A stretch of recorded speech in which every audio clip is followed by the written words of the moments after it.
you just... I'll do that. Okay, we'll go ahead and get started then. Thank you all again very much for coming. Good evening and welcome. For those of you that don't know me, I am Joe Van Winkle. I am the co-chair of the League of Women Voters Action Committee here in Alameda and your moderator for this evening's event. On behalf of the League of Women Voters of Alameda, I want to welcome you. And I want to explain your host. The League of Women Voters is a nonpartisan organization. We neither support nor oppose any political party nor any candidate at any level of government. We organize forums like this one to promote an informed and active participation of citizens in our government. Tonight, we've put together for you a program with a number of experts from around the state to help educate us and to answer your questions on money in politics. Our program for the evening will include a brief introduction of the League positions on money in politics, and then an address by our keynote speaker, Robert Stern. We'll then hear brief remarks from each of our panelists, and then we'll have your questions and their answers. So we'll get to play Stump the Panelist. We do have members of the League that have cards, and the cards should have been passed out. There, Dorothy has some in the back there. So if you have questions that you would like to ask, please fill them out on a card. If you need another card or another pen or something as they were doing this, just ask, raise your hand, and then our colleagues will collect them. We probably won't get to every question tonight. We will certainly try, but we'll try to make sure we get a good representation of all the questions. We may end up consolidating a couple. Okay, I also want to introduce, we have a special guest tonight. Helen Hutchison is here from the State Board of the League. If you'd wave, thank you very much.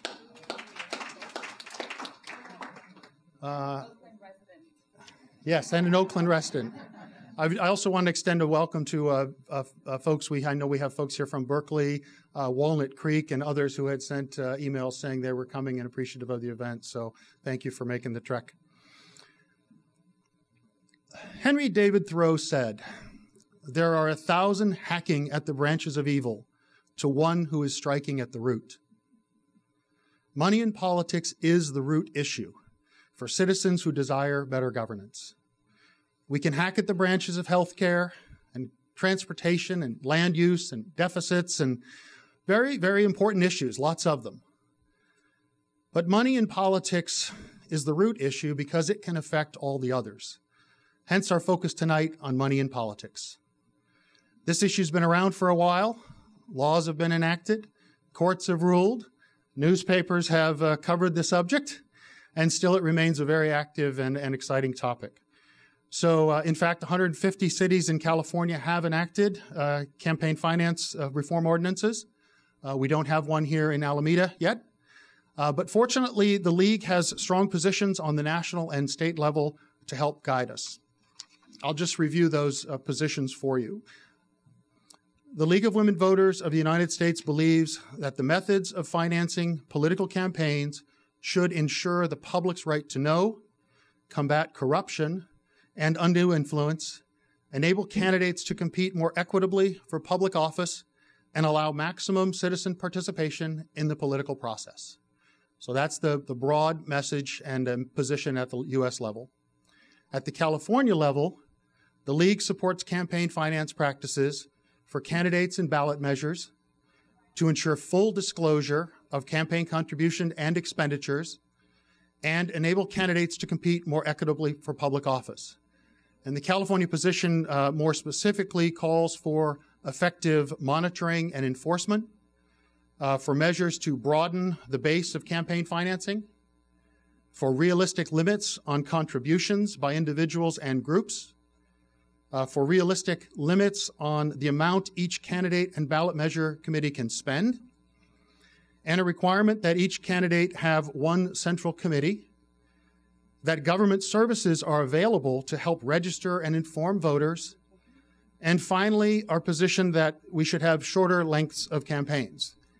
Kind of think everyone would probably like that one. Copies of the League's position are available. Many are at the back of the room, so I'd encourage you to take one on your way out. We do have a few more seats down here in front. There's a couple over in the front on that side as well. So please join us.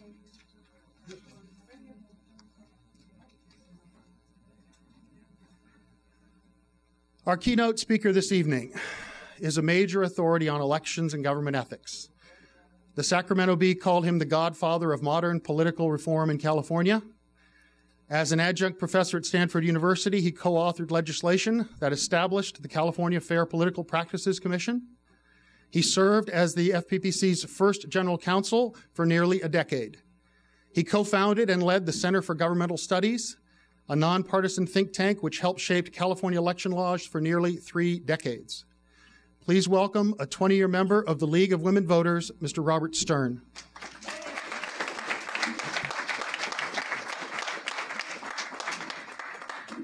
Well, thank you so much, and thank you all of you. This is amazing turnout. I really appreciate everybody coming out, particularly on the night of a World Series. I'm sorry it's not the A's in the World Series. I suppose if it had been the A's, maybe half the crowd would be here. I'm a Giants fan, but I also like the A's. And even though I'm from Los Angeles, I still have my Northern California roots. Helen, thank you for being here. Helen, I attended a league meeting this morning in Los Angeles from 8 to 10. I raced home to listen to a debate on the initiative process in Sacramento with Lily Brown, Gray Davis, Ron George, and Helen Hutchinson asked the first question after they finished. And so she's here today. Nice to see her. You go everywhere. Sacramento here. I've been touring the state for the League of Women Voters. For some reason this year I have been to the San Diego League of Women Voters, the Orange County League of Women Voters, the Santa Barbara League of Women Voters, the Burbank League of Women Voters. I'm speaking next week to the Los Angeles League of Women Voters, and I'm here.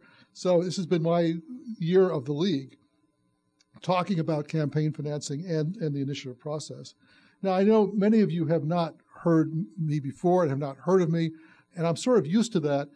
Several years ago, my son had a school assignment where he had to write sentences for his spelling words, and he asked me to proofread his work. And I'm going down the list, and I come across the word famous, and the sentence read, "My father is not famous." Well, the word was spelled right. The sentence was correct. I didn't say anything. The next morning, totally by coincidence, I'm quoted on the front page of the Los Angeles Times. So I went in, I woke him up. You said, "You better read this." He looked at it, he said, "I better change the sentence." And of course, since it's a computer, it was easy to do. And the sentence read, "My father is still not famous." So I'm used to that.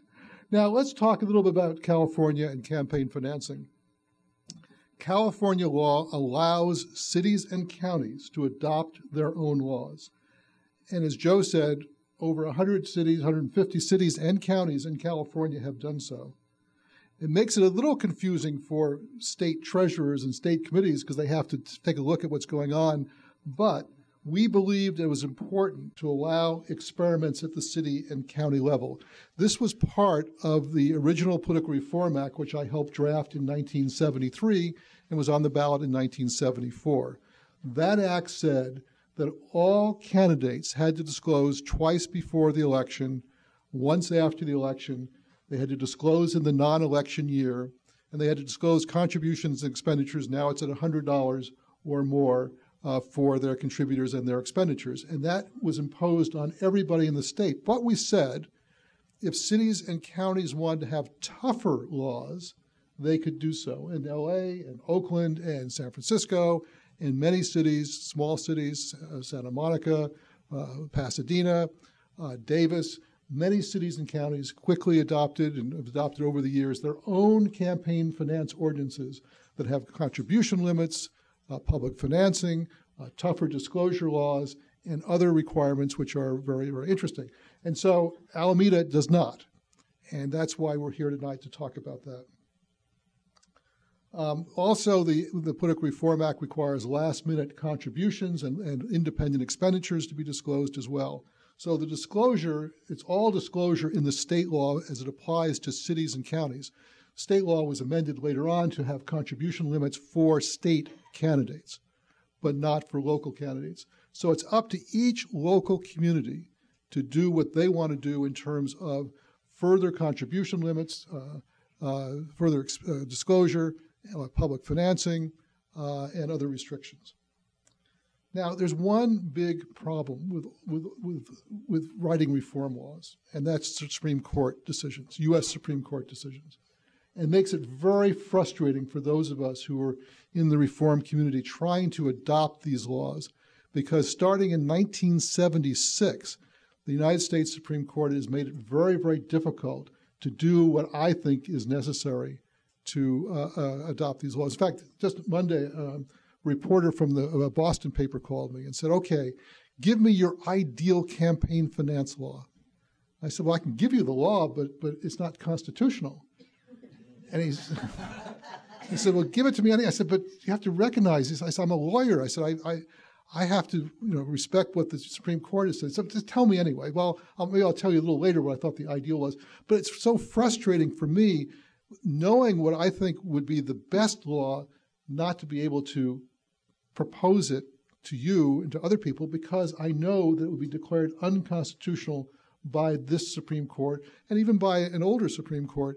In fact, in the Buckley versus Vallejo decision, which was the first big decision dealing with campaign financing in 1976, there was no author of the opinion, but it's rumored that Justice William Brennan is the one who wrote the decision.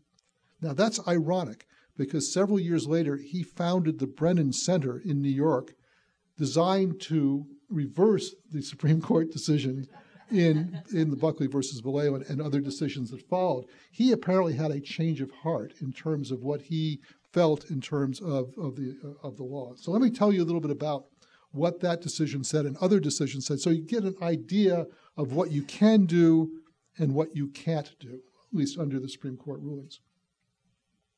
Disclosure is okay. You can require disclosure of contributions and expenditures. There's one little caveat, and that's Justice Clarence Thomas does not believe disclosure is okay. He actually, in the Citizens United case, wrote a concurring opinion saying, I would go even further and declare unconstitutional all disclosure laws. But he's only one of the 9 justices. So disclosure at this point is okay, although disclosure laws are being challenged right now. Secondly, contribution limits are okay, at least as of now. So, contribution limits, how much I can give. Leanne's running for city council. In many jurisdictions, I can only give her $500 or $1,000 or $250. That's the most I can give her under the law. So that's the contribution limit. Now, spending limits are not okay. Leanne says to me, I want to spend $500,000 on my race. I said, that's way too much to spend. Under the Buckley versus Vallejo decision, she can spend as much as she wants. She maybe collect the contributions from me at, say, $500, and if she collects that $500,000 worth of contributions, it's okay. So spending limits cannot be constitutionally limited, both for candidates and ballot measures. Okay, contribution limits, okay. Spending limits, not okay. Wealthy candidates. Leanne wants to spend $500,000 of her own money. I can't limit how much she can spend on her own campaign. So wealthy candidates can spend unlimited amounts of money. You cannot limit them. Whitney comes along and says, Leanne, I can only give you $500 in your campaign, but I think you'd be a great city council person. So I'm going to spend $500,000 of my own money on independent expenditures. I'm not going to give it to you, but I'm going to spend it on TV and mailers and so forth because I think you'd be a terrific candidate. We can't limit how much Whitney can spend on behalf of Leanne as long as she doesn't coordinate it with Leanne. As long as she doesn't work with Leanne, if she works with her, then it's an in-kind contribution or a contribution, and she would be limited to, say, $500. But independent expenditures cannot be limited. Public financing.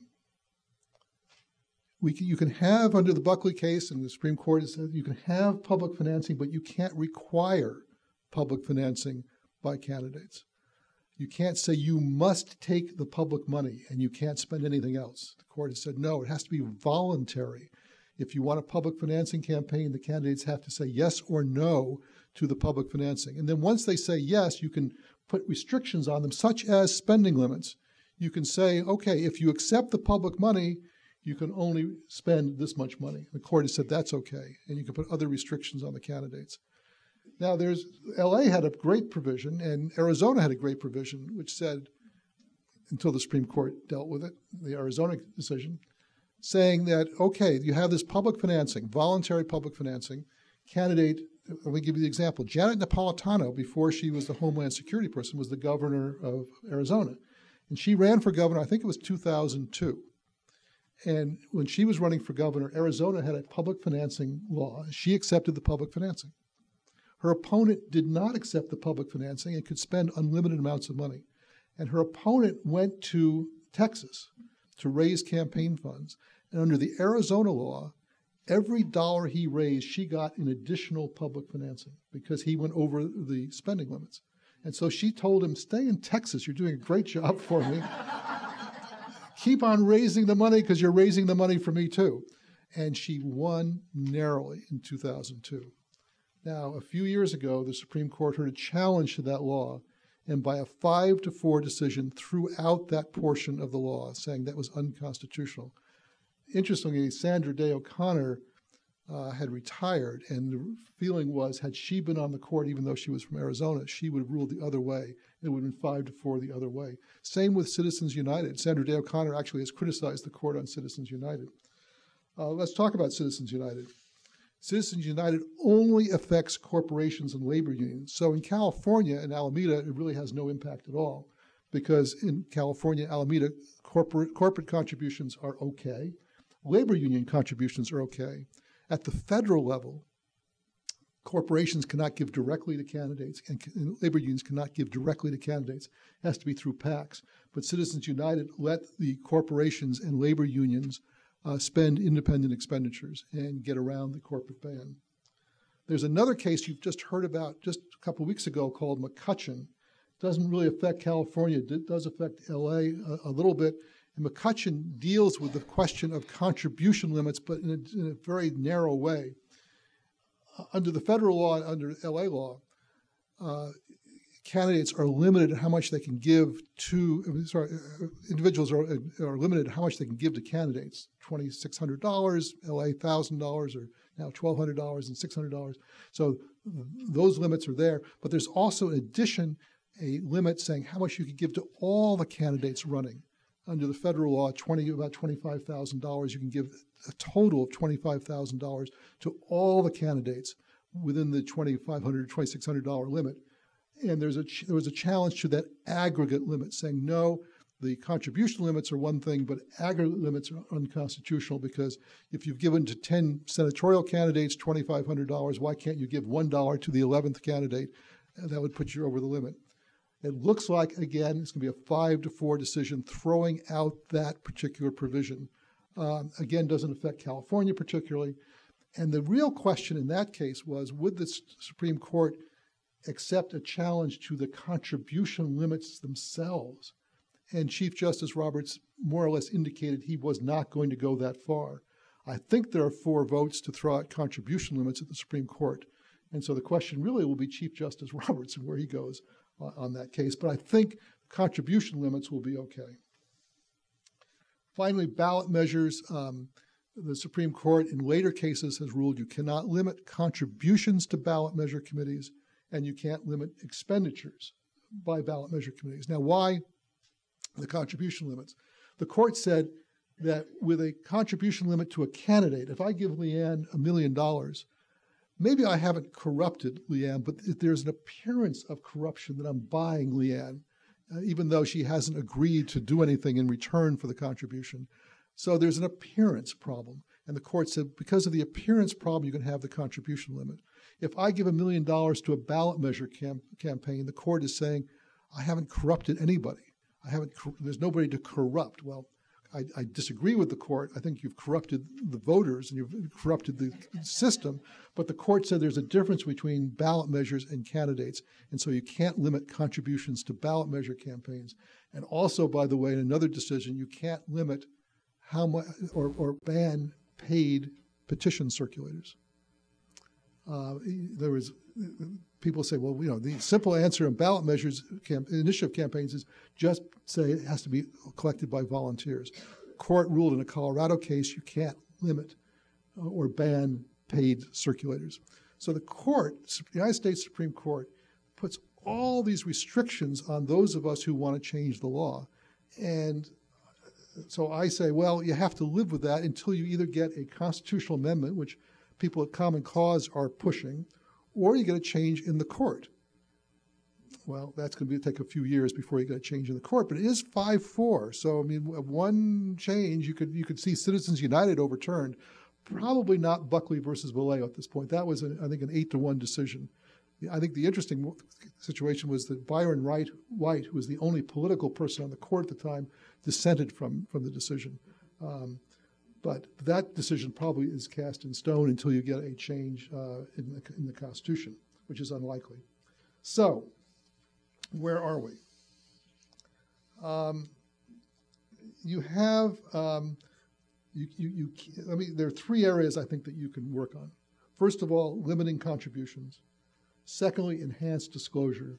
And thirdly, establishing a commission or enforcing body here in Alameda. So let's talk about those three things.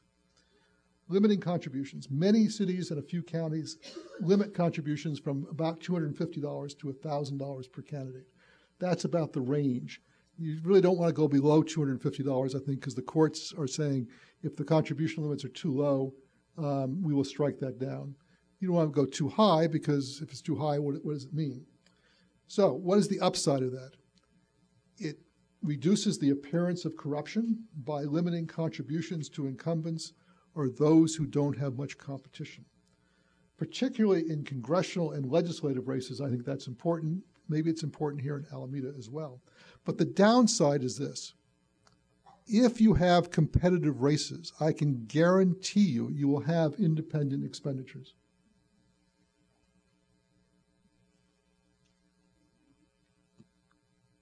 It doesn't matter where the contribution limits are. At the state level, I think the contribution limits are about $26,000 for governor per contributor.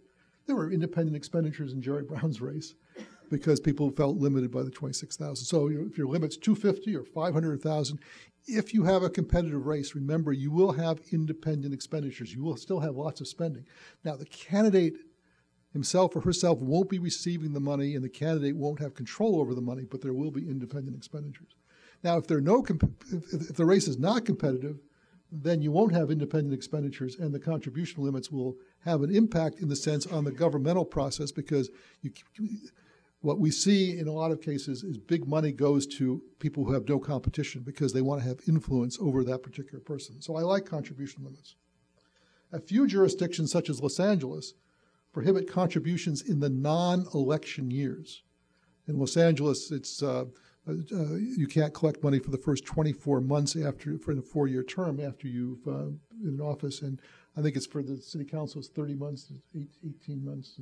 Yeah, so you only have an 18-month period that you can raise money in Los Angeles out of the 4-year term, and if you're a citywide candidate, you have 24 months. I think for the legislature, for example, it should be you can't raise money except in the election year.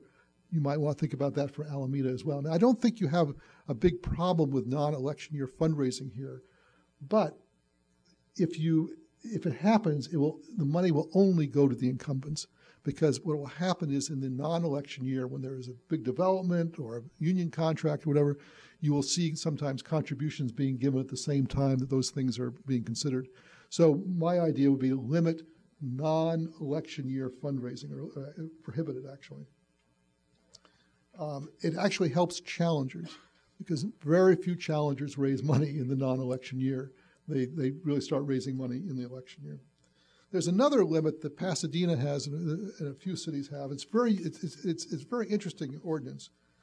Basically, Pasadena says no contributions or no income to council members who have voted on projects worth $50,000 or more for 5 years after the project has been adopted.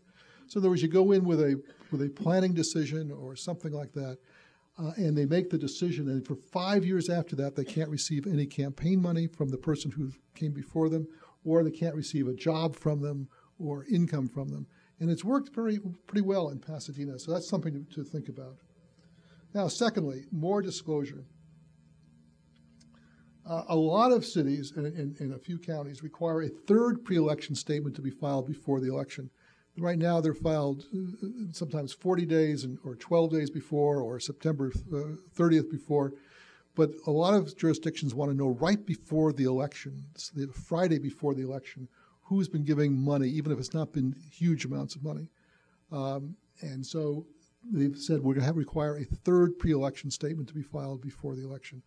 Also, some of them have said we don't like the high thresholds for independent expenditures or late contributions. Now the thresholds of $1,000 or more have to be reported within 48 hours. We're going to require any contribution of $500 or more to be reported in the last within 48 hours of the contribution. Or if it's an independent expenditure, we're going to require that to be reported much quicker than the state requires. So that's something to be considered in terms of disclosure, more frequent reports, and lower thresholds. And some jurisdictions say the $100 is too high. We want to make it $50. And so they require disclosure at $50 thresholds. I wouldn't go much below $50. I think $50 is probably okay. I would not, for example, say you should require disclosure of every single contribution. That's, in my mind, it gets a little ridiculous. And then also some jurisdictions have public financing of campaigns, LA, Oakland, San Francisco, Sacramento to a certain degree. I used to be a huge fan of public financing, and I am a fan in the concept, but in practice, it really hasn't done as much as I hoped it would do. It does give candidates who are not funded more money if they can raise a certain amount of money, and that's a good thing to have more competition, but usually those candidates don't win. The reason I was a big supporter of public financing was the impact of money on the governmental process. My idea is you receive lots of small contributions, you get public financing, you don't have to raise money then from the special interest. And what that means is the special interests don't have a huge impact on the election. Here's the problem what I'm finding. In Los Angeles, the candidates who accept public financing go out and raise huge amounts of money from special interests for ballot measure campaigns, because they're allowed to do that. In Maine, 80% of the candidates accept public financing. And what that means is then they have spending limits and they can't raise large amounts of contributions. What do? They go out and raise money from the special interests for the political parties and for other candidates. And so the special interests are giving, these incumbents are raising money from the special interests anyway. And so, and hopefully Ann will talk about this a little bit in terms of her reaction in LA, but if the goal of public financing is to reduce the influence of money on government, you're not doing that if the candidates are able to raise money for other reasons. And that's, I'm afraid, is happening. Finally, the question is a commission. And we have the Oakland Commission, and we have the LA Commission here. Talk to you a little bit about that. I think a commission is really important if you have a local campaign finance law. The problem, as I see it, is the city clerk and the city attorney are hired by the city council, and they have lots of other things that they will be doing. A commission's only job is to enforce and administer your campaign finance law or an ethics law. And so that's the reason that they're there, and they will focus on that. And in my mind, that is an important way to make sure that candidates and ballot measure committees are filing their disclosure reports properly and also have the law enforced against them. I don't know if you heard today, the FPPC, Fair Political Practices Commission, imposed a $1 million fine on a ballot measure committee that didn't disclose its $11 million contribution to the Prop 30 and Prop 32 campaigns. Now and it's $1 million that they're paying in cash. I mean, it's not like a fine that's not being paid. They're actually paying the $1 million, and they're disclosing where the money came from to a certain degree, not quite all the way, but enough. And they're saying also the $11 million should be turned over to the state because the state was improperly received. That won't happen. But the FPPC sent a really important signal to the political community that they're there enforcing the law, and they actually brought the action before the election and then followed up after the election and engaged in this very momentous settlement, sending a real signal across the country. You know, Willie Brown once told me a $5,000 contribution that's not disclosed is far worse than a $50,000 or $100,000 contribution that is disclosed. Because if you have a contribution that's not disclosed, the press like Bob will be just hounding you day after day. Where did that money come from? And focusing on that $5,000. You disclose the $100,000 from the tobacco companies, it's a one-day story. And that's what happened this last time with Prop 30 and Prop 32. Jerry Brown used the fact that that $11 million was not disclosed and hammered that committee day after day and diverted attention from the sales tax increase and the other problems he had with it. And I think the measure, Prop 30, passed to some degree because of that $11 million contribution not being disclosed. So a commission is very important in my mind, even in a small city where you may not have a paid staff. Oakland has 1 or 2 staff. But you have a commission that can direct the city attorney to file an action, can direct the city clerk to make sure that campaign statements are filed on time and filed appropriately, and maybe even have the commission say, issue a press release saying so-and-so candidate didn't file a disclosure statement that's appropriate, didn't list all the occupations and employers. We think that's an important thing to do. So those are the 3 areas: contribution limits, disclosure, commission, maybe public financing that you can do. Now, nothing is perfect. Everything needs modification, but you should try to see what works. Before I end and want to hear the rest of the panel, I suppose I should make one slight correction and an update to tell you that a year after my son wrote his famous sentences, I was in New York City testifying before the New York City Council, and my picture was taken and appeared in the New York Times. So I brought it home, showed my son, and he said, "Now you're famous." So thank you.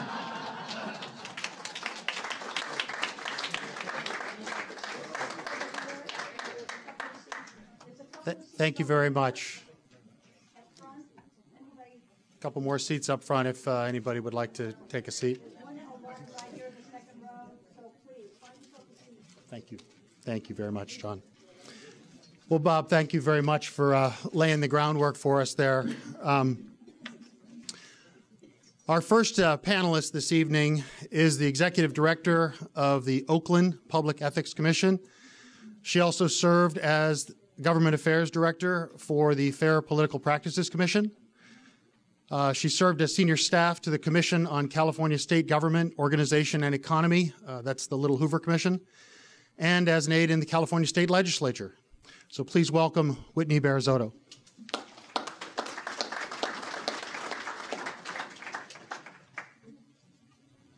Thank you. And forgive me, I have handouts because I'm a visual learner, so I wanted you to have something to hold and look at, and maybe it would take the attention off of me. But Bob, I wanted to mention, too, that you are famous because 12 years ago I was a legislative aide in the state capitol and wanted to get into this industry because I didn't like the rules of the game, serving as a staffer and seeing firsthand how things happen and the system that people had to go through to become a legislator. And so I was talking with a colleague across the hall, and they said, "Oh, you have to call Bob Stern. He's the father of the Political Reform Act." So I did, and it's led me here. So thank you for that. I'm also very honored to serve on this panel with 2 other individuals, especially Leanne Pelham from LA, who I believe is the queen of LA ethics. And crown at home, apparently. And Bob Gammon, who I believe it was late fall last year, wrote an article that basically got us to the point of passing electronic filing legislation to require net file, which was the electronic filing portal, but to require candidates to actually use that. So I credit that to Bob. I'm delighted to be here because our commission literally this year and last year is working to rebuild its capacity. And I mention that because a lot of my comments are going to focus on implementation of the campaign finance laws. And so I provided you with sort of a general overview on the second slide on the first page with 3 of the areas that our commission oversees. So we do oversee campaign finance laws, and that's called the Oakland Campaign Reform Act in Oakland. And then the other 2 categories are transparency and ethics. So our commission actually has a rather broad mandate, and with having to cover those 3 very different and unique areas. So as you think about whether to start a commission and the area of laws to work on, I know that this is focused on campaign finance reform, but there are others. And so kind of how those all fit together under government integrity generally is really fascinating. Locally, we do have the Oakland Campaign Reform Act. And I just want to run through a couple of provisions that are included in that so you get a sense of what that local law looks like. First, contribution limits. We actually have $100 contribution limits. And that's if a person does not accept the voluntary expenditure ceilings. So in other words, and let me continue, $700 is the contribution limit that an individual can give to a candidate if they accept those voluntary expenditure ceilings. So it's kind of that incentive. If you want to raise more money from individuals, then you have to opt into this program that basically says, I'm not going to spend over an X amount of money on my campaign throughout the cycle of the election. So there's a great incentive, and actually we have a lot of candidates who opt into that expenditure ceiling in order to take the $700 limit. As part of that, and just to give you a sense of the voluntary expenditure ceiling, for a district city council candidate, it's in the $120,000 range. It kind of varies depending on how many residents are in that district, but it's about that range. For mayor, it's a lot higher actually, and for citywide offices, it's a lot higher. We also have restrictions on things such as the return of contributions, loans to a candidate's campaign, certain rules that the state also imposes, like having one bank account for your campaign, and that also relies on a lot of the state rules. And so at the state level, all of the disclosure requirements that candidates are required to file are state-imposed requirements in our local scheme. So they have to file those forms, they have to disclose certain information, and our local law is sort of in addition to that to add the contribution limits, and that's how it all kind of comes together. We also have a blackout period for contributions by contractors during the contracting period. Ours is only 180 days, so I'm really intrigued about the 5-year blackout period. And then we also have office holder account and legal expense fund rules. Now, there's another slide on the second page of your handout that shows the interplay between our Oakland Campaign Reform Act and the Limited Public Financing Act, and that is Oakland's public financing piece. And I mention the interplay because we actually had a student from the Goldman School of Public Policy at Berkeley conduct a review. I had a question, is this working? Is our Limited Public Financing Act actually achieving the goals that we sought in the original legislation? So he took a semester and wrote his master's thesis on that very question. So I have that report with me, and I think you've seen it, but I do have a copy I'm happy to share. And what I wanted to point out is the overlap was so important that he actually looked a lot at OCRA, the Oakland Campaign Reform Act, because if you're imposing contribution limits, then you want to be able to show so we impose the $700 contribution limit. They actually have to opt into the expenditure ceiling in order to get that public financing. So if we're gonna give city funds to a candidate, they have to accept the voluntary expenditure ceiling. So it again incentivizes that ceiling for candidates to opt into the program. We also have a Lobbyist Registration Act. Our Oakland definition is actually quite narrow, and so there is a lot of push to broaden that definition to include more people in that lobbyist definition of who is considered a lobbyist. So getting to implementation, I direct you again to a slide on the third page, I think it is, where you can see, maybe it's the second page. So it's the first slide that shows our commission and then the other 8 entities in our city, city council, mayor, city auditor. And if you look at the first slide, you can see the Ethics Commission as sort of an oversight, right? The Ethics Commission oversees campaign finance laws, transparency, and ethics laws. And those are laws that all of those other entities have to abide by. The problem is, if you look at the next slide, is that our commission actually has ties to each of those entities. The mayor appoints 3 of our commissioners. Let me see the second one. The city council gets to approve our budget. The city attorney provides our counsel, our legal counsel for the commission. San Diego, by the way, recently moved to a model where they have independent counsel outside of the city government structure. So I think that's a really great attribute to have for a commission. And then my position is appointed by the city administrator. Again, a very interesting relationship. So when you look at how to implement, I know you're looking at laws, but as you think about how to implement those laws, it's really important to look at structure. If you are going to establish an ethics commission, I suggest you look at that structure arrangement of where that commission sits, who approves their budget, what kind of staffing is provided to do all of the activities that that commission needs to be doing. And so I provide a list of questions on the back to consider as you think about whether it's the law, the system and structure, and independence of the commission, but also process and activities. And I have to say, I have to add a note about innovation. So our commission recently has done a lot of work around transparency. That's one of those 3 categories that we work on.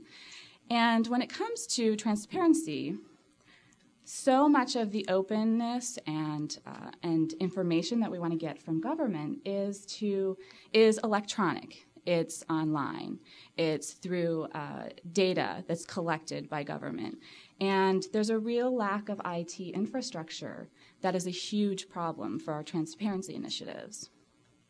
And I think it's also true in the campaign finance world. And so, how many of you have a smartphone? That's it. There's a new application called Ad Hoc, and it's put out by the Sunlight Foundation. And this Ad Hoc, and it's Hawk, H-A-W-K, you can play a video or audio to your cell phone, and it searches all of the data out there on ads, and there's a number of different data sources that they pull from. And you can actually get feedback immediately that says, here's who paid for that ad. Here's who gave money to that source who paid for the advertisement. And the location and other media information, maybe if there were articles or whatnot. So we need to be thinking about, as we collect campaign finance data, especially through, Oakland has this great NetFile portal, but it's only great if you really know how to search the spreadsheets. I am not an Excel person. So to go and search those spreadsheets is really demanding, and you need to know what you're doing, and many reporters actually do. But what we're trying to do in Oakland, one of our initiatives, is to work with our Oakland technology folks. We actually have Code for America, which is a national technology and government nonprofit. We received a couple of fellows, actually, for a transparency-related project as a city. But we also have a group in Oakland who are techies and civic hackers who meet Tuesday nights every week. And this is something we're working with them to incorporate. They basically want to take data that the government has and turn it into an application and turn it into, or somehow help move Oakland city government forward in terms of increasing the amount and ability of our technology to do these things. So it's really exciting. I think it's an exciting time to be working on these issues, particularly with all of the technology out there. But we do have to think, as we want to start collecting data, if you will be doing that, of how to put it in a form so that those techies and civic hackers can really use and grow and build applications that then can interplay. Maybe, and I actually encourage you to check out opensecrets.org if you don't already know about it. But that's an example of pulling together information from a variety of sources, displaying it in a really user-friendly way. And I think locally, this is something we could really do. And have, what if we had the ability to look at gifts to a public official, lobbyist activities to that public official, council votes on particular issues, and campaign finance data on who gave and in how much to that council member. So I think we're actually not that far away, but we have to think about it on the front end so that you collect and house that data in a really accessible way. So good luck. Thank you for having me. And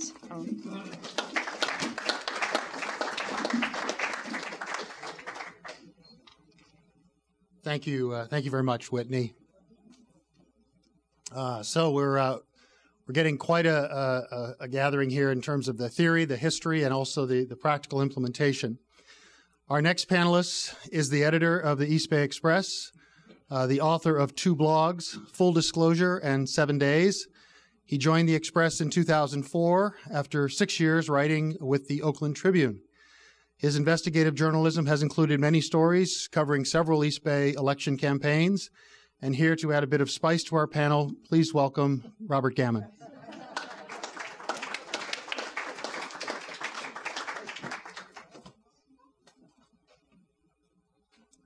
Thanks, Joe.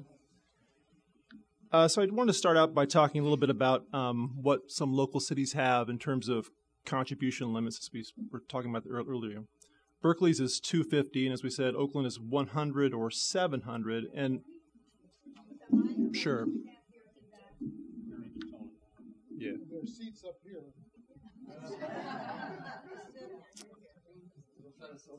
How's this? All right. And so to talk a little bit more about Oakland's spending cap, it really is almost a mandatory cap because no candidate wants to limit themselves to just a $100 contribution. They'd much prefer to be able to get a $400 or a $500 or a $700 contribution. So when they accept that larger contribution, then they accept the cap that comes with it.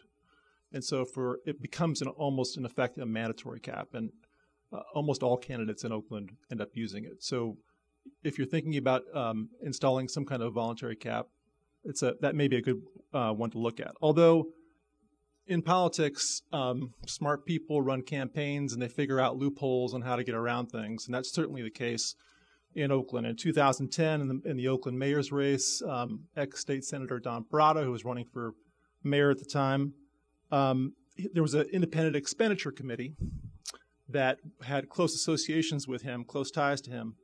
And there's also an expenditure committee cap in Oakland. It's a voluntary cap. But once a committee goes over that cap, then all caps are broken in the race.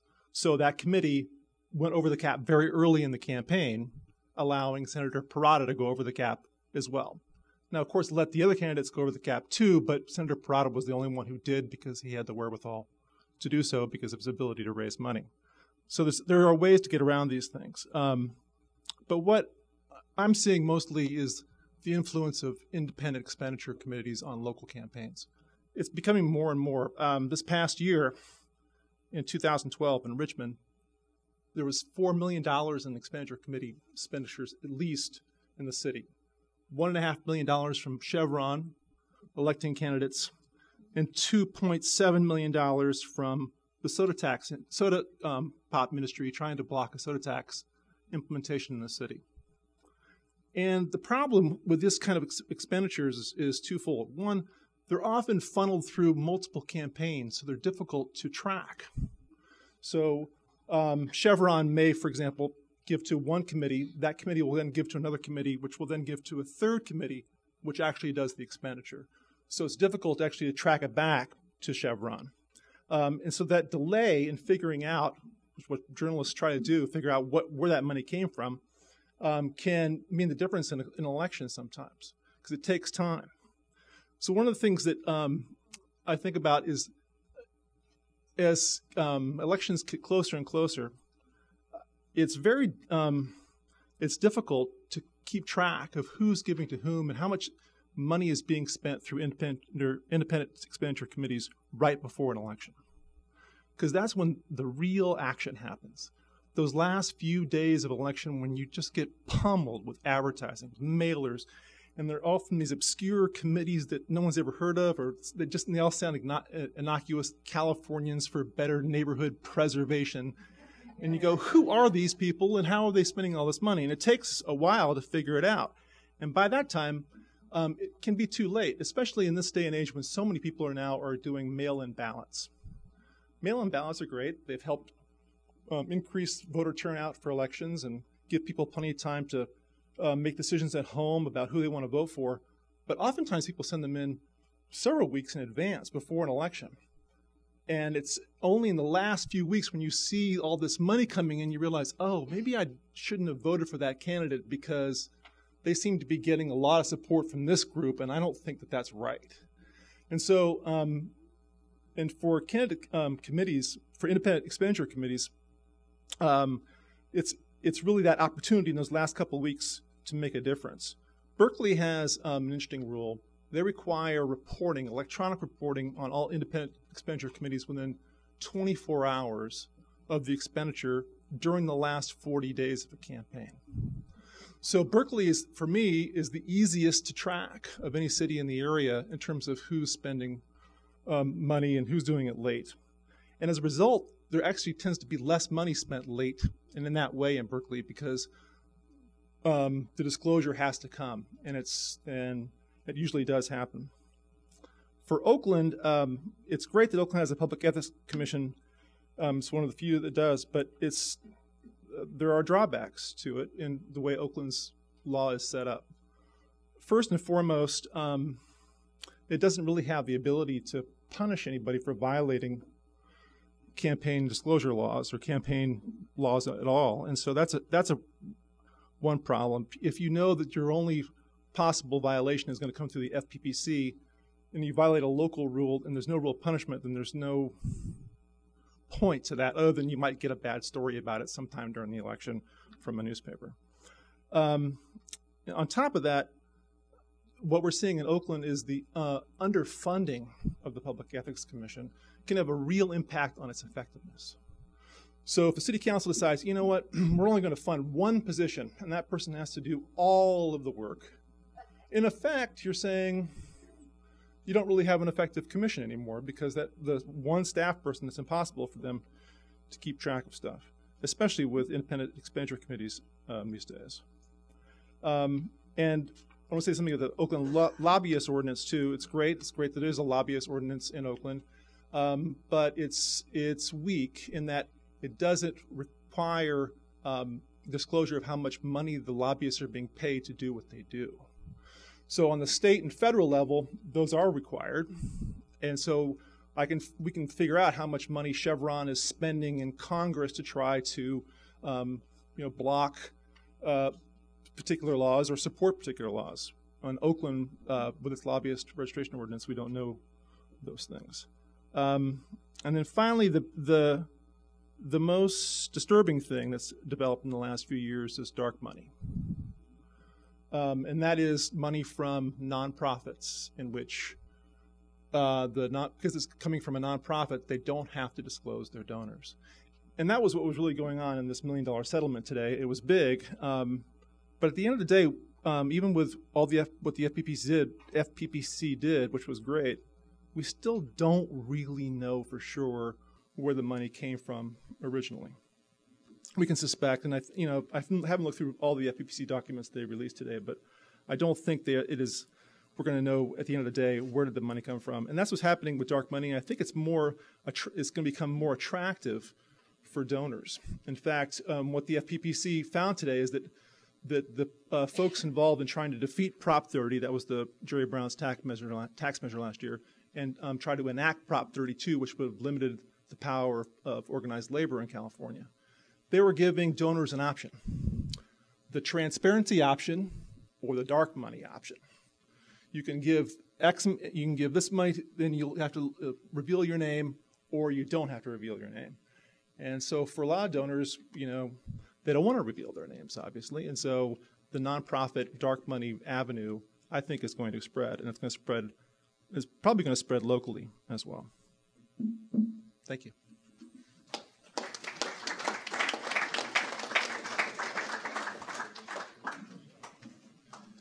Okay, so it's going to be a little tougher. Thanks, Bob.